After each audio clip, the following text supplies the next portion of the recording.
Have you ever met one of those people that when you see them, you know your day is going to be instantly better?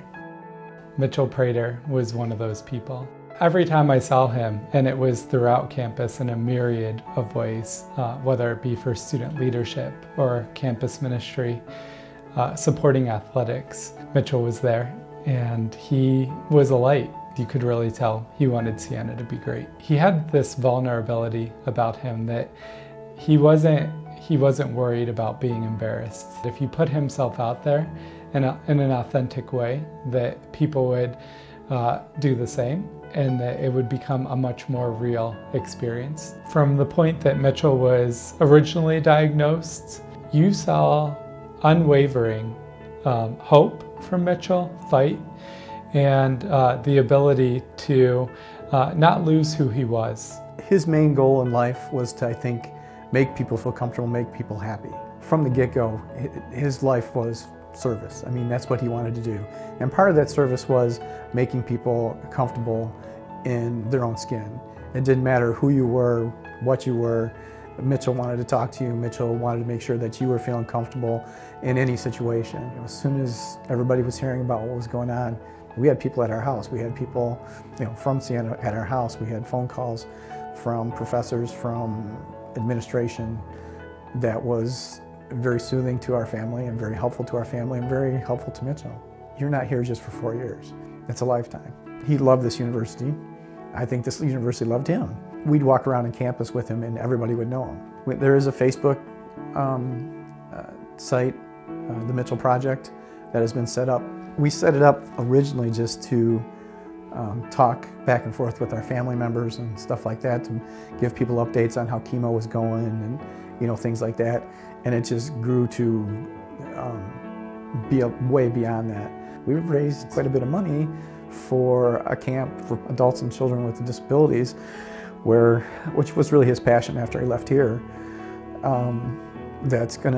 He's gonna be able to pay for well over 100 people to attend this camp. The Catholic education from when he graduated from St. Francis to Siena made him the man that he was. I mean, so it was in there, but Siena let it come out. So, and it gave him a vehicle to do a lot of the things that I think he wanted to do. So, and without his undergrad degree in social work, he wouldn't have been able to get his master's and do some of the things that he did. So he had a plan, and Siena was a major stepping stone in getting that plan completed. What is the legacy of Mitchell Prater? We renamed our Halo Award, the Spirit of Siena Award in a sense, in Mitchell's name. But awards aren't the legacy here.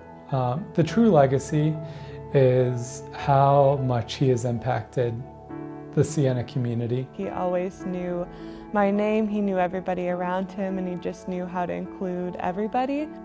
Yeah, we miss him, his laughs, including everyone and me in every part of Siena's campus, and just being the crazy goofball, but also a motivated student that he was, and dedicated to his studies and everything that he was passionate about. There are so many people that Mitchell impacted while at Siena Heights that now his story and his spirit is living in us, not only to remember him, but to remember what he would want for us. When I think about Mitchell, it's one of those things that I think about our future leaders and what I want for them. There are going to be other trials, hardships, and major tragedies like losing Mitchell as soon as we did.